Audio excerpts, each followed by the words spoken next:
नमस्कार। ये महाभारत कथा पूरी तरह से वेद व्यास महाभारत के ऊपर आधारित है। यदि आप इसका निरंतर श्रवण करते रहना चाहते हैं तो इस चैनल को सब्सक्राइब जरूर कर लें और आगे आने वाले सभी पॉडकास्ट के नोटिफिकेशन के लिए बेल आइकन को भी ज़रूर से प्रेस कर दें।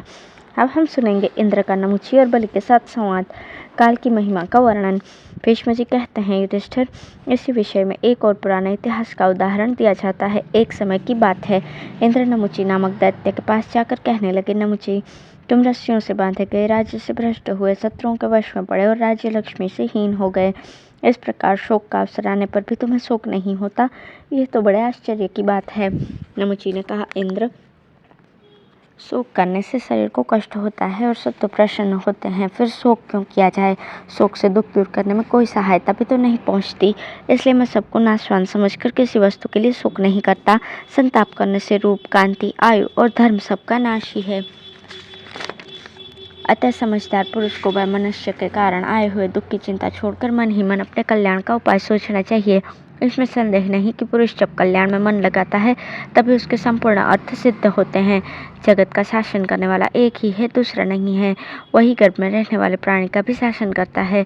उसकी जैसी प्रेरणा होती है उसी के अनुसार मैं भी कार्य करता हूँ। पुरुष को जो वस्तु जिस प्रकार प्राप्त होने वाली होती है वो उस प्रकार मिल ही जाती है। जिस वस्तु की जैसी होनहार होती है वो वैसे ही होती है। विधाता जीव को जिस गर्भ में डालता है वहीं उसे रहना पड़ता है। वो अपनी इच्छा के अनुसार कहीं नहीं रह सकता। अपने ऊपर जो ये अवस्था पड़ी है ऐसी ही होनहार थी। इसी तरह का भाव रखकर जो उस परिस्थिति को सहर्ष स्वीकार करता है उसे कभी मोह नहीं होता।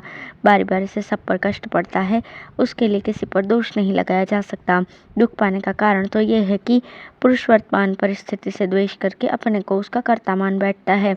ऋषि, देवता, बड़े बड़े असुर, वैदिक ज्ञान में बड़े हुए पुरुष तथा वनवासी मुनि, इनमें से कौन है जिस पर विपत्ति नहीं आती? किंतु जिन्हें सत असत का ज्ञान है वे मोह में नहीं पड़ते। विद्वान पुरुष कभी क्रोध नहीं करते, किसी विषय में आसक्त नहीं होते, दुख पाने पर खेद नहीं करते, सुख मिलने पर हर्ष के मारे फूल नहीं उठते तथा आर्थिक कठिनाई या संकट के समय भी शोकग्रस्त नहीं होते। वे हिमालय की तरह स्वभाव से ही अविचल होते हैं, जिससे उत्तम अर्थ सिद्धि मोह में नहीं डालती। कभी संकट पड़ने पर भी जो धैर्य को नहीं खो बैठता और सुख दुख तथा दोनों के बीच की अवस्था का भी समान भाव से सेवन करता है वही मनुष्य श्रेष्ठ समझा जाता है। जो धर्म के अनुसार तत्व को समझकर उसके अनुसार बर्ताव करता है वही श्रेष्ठ पुरुष है। जो वस्तु नहीं मिलने वाली होती है उसको कोई मंत्र, बल, पराक्रम, बुद्धि, पुरुषार्थ, शील, सदाचार तथा धन संपत्ति से भी नहीं प्राप्त किया जा सकता। फिर उसके लिए शोक क्यों किया जाए? जीव के प्रारब्ध में जितने सुख और दुख का भोग बधा है उतना ही वो प्राप्त करता है। जहाँ जाने का प्रारब्ध है वहीं जाता है तथा जो कुछ उसे पाना है उसी को प्राप्त करता है। यह समझकर जो कभी मोहित नहीं होता और सब प्रकार के दुखों में निश्चित रहता है वही सर्वश्रेष्ठ मनुष्य है। युधिष्ठिर ने पूछा, भरत श्रेष्ठ, जो मनुष्य बंधु बांधवों अथवा राज्य का नाश हो जाने से घोर संकट में पड़ गया हो उसके कल्याण का क्या उपाय है? संसार में आपसे बढ़कर कोई वक्ता नहीं है, इसलिए ये बात आपसे ही पूछ रहा हूँ।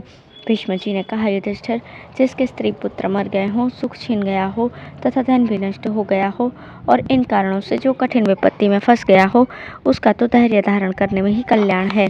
तात, जो बुद्धिमान सदा सात्विक वृत्ति का सहारा लिए रहता है उसी को ऐश्वर्य और धैर्य की प्राप्ति होती है तथा वही कार्य करने में कुशल होता है। इसके विषय में भी पुनः एक प्राचीन इतिहास का उदाहरण देता हूँ जो बलि और इंद्र के संवाद के रूप में है। देवासुर संग्राम में दैत्य और दानवों का भयंकर संहार हो चुका था।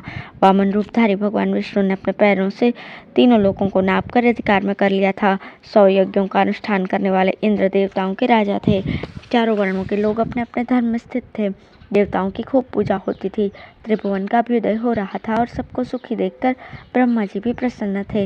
इसी समय की बात है, एक दिन इंद्र अपने ऐरावत नामक गजराज पर बैठकर तीनों लोकों में भ्रमण करने के लिए निकले। उनके साथ रुद्र, वसु, आदित्य, अश्विनी कुमार, ऋषिगण, गंधर्व, नाग, सिद्ध तथा विद्याधर आदि भी थे।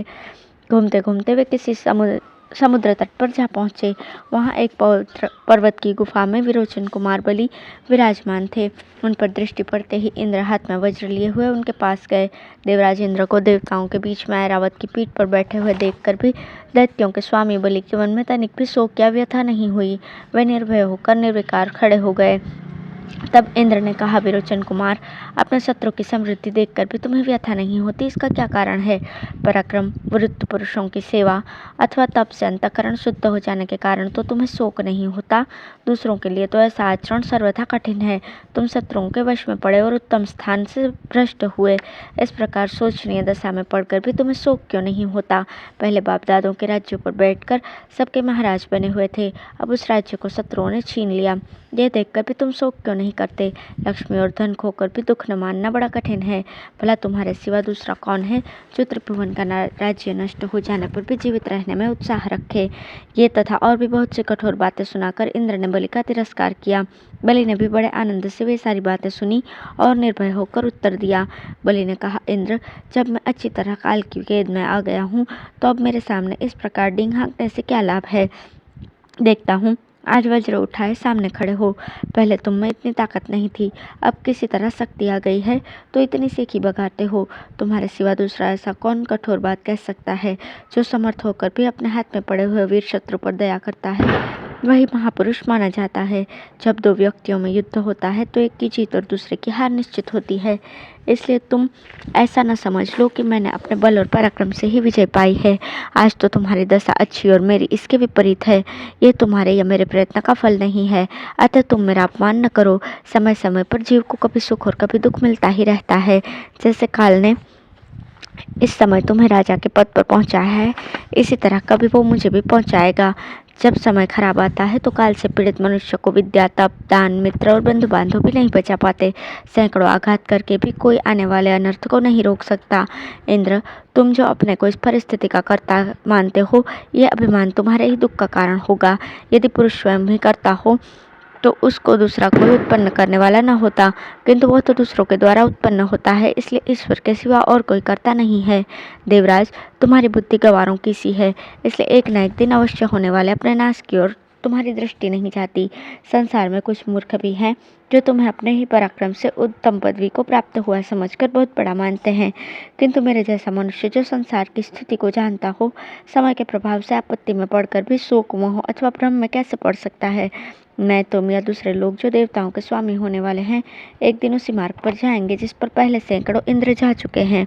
यद्यपि आज तुम दुर्घर्ष हो और अत्यंत तेज से दैदीप्यमान हो रहे हो, किंतु याद रखना, समय आने पर तुम भी मेरी ही तरह काल के शिकार बन जाओगे। अब तक देवताओं के हजारों इंद्र काल के गाल में चले गए हैं। काल पर किसी का भी वश नहीं चलता। तुम इस शरीर को पाकर सब प्राणियों को जन्म देने वाले सनातन देव भगवान ब्रह्मा जी की भांति अपने को बहुत बड़ा मानते हो, किंतु तुम्हारा ये इंद्रपद आज तक किसी के लिए भी अविचल या अनंत काल तक रहने वाला नहीं साबित हुआ। इस पर कितने ही आए और चले गए, केवल तुम ही मूर्खता के कारण इसे अपना मानते हो। देवराज, नाशवान होने के कारण जो विश्वास के योग्य नहीं, उस राज्य पर तुम विश्वास करते हो। जो टिकने वाला नहीं, उसे स्थिर मानते हो। इसमें कोई आश्चर्य की बात नहीं है, क्योंकि काल ने जिसे घेर रखा हो वो सदा ऐसा ही समझता है। जिस राज्य लक्ष्मी को मोहवश अपनी मानते हो, यह न तुम्हारी है, न मेरी है, न दूसरे किसी की है। ये किसी के पास स्थिर नहीं रहती, बहुत से राजाओं के उपभोग में आ चुकी है और इनको छोड़कर अब तुम्हारे पास आ गई है। इसका स्वभाव चंचल है, अतः कुछ काल तक तुम्हारे पास भी रहकर फिर दूसरे के यहाँ चली जाएगी। अब तक इसने कितने राजाओं का परित्याग किया है उसकी गणना नहीं हो सकती। तुम्हारे बाद भी बहुत से राजा इसका उपभोग करेंगे। पूर्व काल में जिन जिन राजाओं ने इन्हें भोगा है वे आज कहीं दिखाई नहीं देते। पृथु, पुरुरवा, मय, भीम, नरकासुर, संबरासुर, अश्वग्रीव, पुलोमा, सर्वभानु, अमितध्वज, प्रहलाद, नमुची, दक्ष, विप्रचित, विरोचन, ऋनिशेव, सुहोत्र, भूरिहा, पुष्पवान, वृष, सत्येशु, ऋषभ, बाहु, कपिलाक्ष, विषुयक, बाण, कार्तस्वर, विश्वदृष्ट, नैऋत्य, संकोच, वरिताक्ष, वराशाहस्व, रुचिप्रभ, विश्वजीत, प्रतिरूप, विषांड, विष्कर, मधु, हिरण्यकश्यपु और कैटब, ये तथा और भी बहुत से दैत्य, दानव और राक्षस आदि पूर्व काल में पृथ्वी के स्वामी हो चुके हैं। जिन जिन पूर्ववर्ती नरेशों के आज हम लोग नाम सुनते हैं, वे सभी काल की मार पड़ने से इस पृथ्वी को छोड़कर चले गए, क्योंकि काल ही सबसे बड़ा बलवान है। केवल तुमने ही 100 यज्ञों का अनुष्ठान किया हो ये बात भी नहीं है। उन सभी राजाओं ने 100 यज्ञ किए थे, सभी धर्मात्मा थे और सबके सब निरंतर यज्ञ में संलग्न रहने वाले थे। तुम्हारी तरह वे भी आकाश में विचरते थे, सैकड़ों मायाएं जानते थे और इच्छानुसार रूप धारण कर सकते थे। उनके भी तेज और प्रताप बड़े हुए थे। किंतु काल ने उनका भी संहार कर ही दिया। जिस दिन तुम्हें इस पृथ्वी को भोग के बाद त्यागना पड़ेगा, उस दिन तुम अपने प्रबल शोक को न दबा सकोगे। इसलिए विषय भोग की इच्छा छोड़ दो, राज्य लक्ष्मी के घमंड को त्याग दो। ऐसा करने से तुम अपने राज्य के नष्ट हो जाने पर भी उसके शोक को धैर्यपूर्वक सह सकोगे। शोक के समय शोक न करो और हर्ष का अवसर आने पर हर्ष से फूल न उठो। इंद्र, इस कटु सत्य के लिए क्षमा करना। अब देर नहीं है, तुम पर भी काल का आक्रमण होने ही वाला है। तुम्हें भी उससे भय प्राप्त होगा। इस समय तुम अपने तीखे वचनों से मुझे छेद डालते हो। मैं शांत होकर बैठा हूँ, इसलिए तुम अपने को बहुत बड़ा मान रहे हो। किंतु याद रखो, जिस काल का मुझ पर धावा हुआ था वही तुम पर भी चढ़ाई करेगा। देवताओं के 1000 वर्ष पूर्ण होने तक ही तुम्हें इंद्र होकर रहना है। देवेंद्र, तुम मुझे जानते हो और मैं तुमको जानता हूँ, फिर मेरे सामने लाज छोड़कर इतनी डींग क्यों हाँकते हो। जब मैं राजा था उस समय जो पुरुषार्थ दिखा चुका हूँ उससे तुम अपरिचित नहीं हो। कई बार के युद्धों में तुम मेरा पराक्रम देख चुके हो। एक ही दृष्टांत देना काफ़ी होगा। पहले जब देवासुर संग्राम हुआ था उस समय की बात तुम्हें भूली नहीं होगी। मैंने अकेले ही समस्त आदित्यों, रुद्रों, साध्यों, वशुओं तथा मरुदगणों को परास्त किया था। मेरे वेग से देवताओं में भगदड़ पड़ गई थी। तुम्हारे सिर पर भी पर्वतों के कितने शिखर फोड़ दिए थे। किंतु इस समय मैं क्या कर सकता हूँ। काल का उल्लंघन करना कठिन है। तुम्हारे हाथ में वज्र रहने पर भी मैं केवल मुक्के से मारकर तुम्हें मौत के घाट उतार सकता हूँ। किंतु मेरे लिए ये पराक्रम दिखाने का नहीं, क्षमा करने का समय है। इसलिए तुम्हारे सब अपराध चुपचाप सह लेता हूँ और यही वजह है कि तुम अपनी झूठी बड़ाई किए जा रहे हो। जैसे मनुष्य रस्सी से किसी पशु को बांध लेता है, उसी प्रकार भयंकर काल मुझे अपने पाश में बांधे खड़ा है। पुरुष को लाभ, हानि, सुख दुख, काम क्रोध, जन्म मरण और बंधन मोक्ष ये सब काल से ही प्राप्त होते हैं।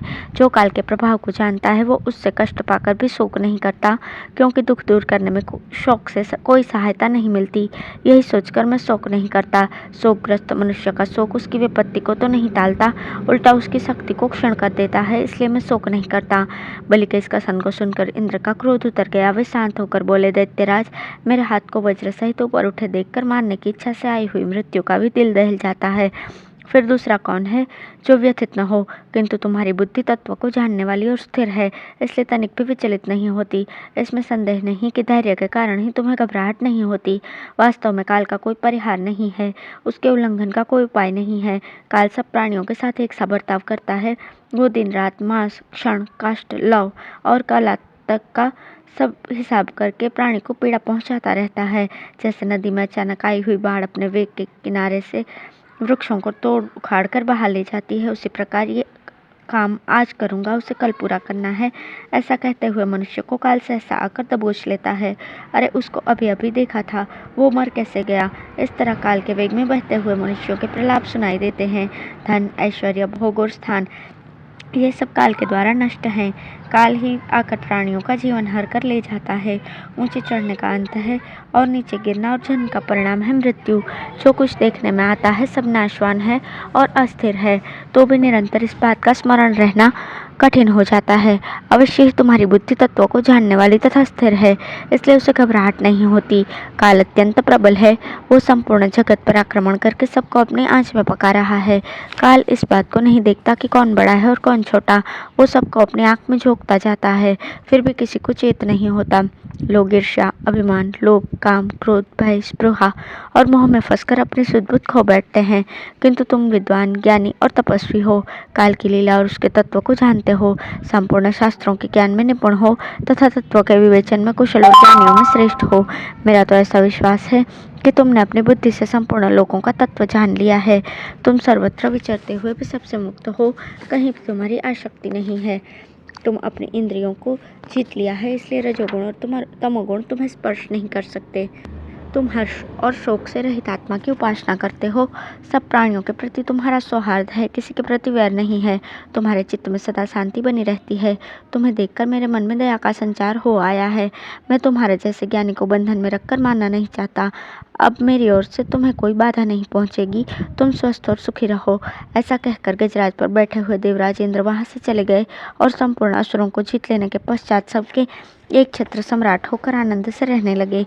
उस समय उत्तम ब्राह्मणों ने उनकी स्तुति की और वे स्वर्ग में लौटकर सुखपूर्वक दिन व्यतीत करने लगे। धन्यवाद।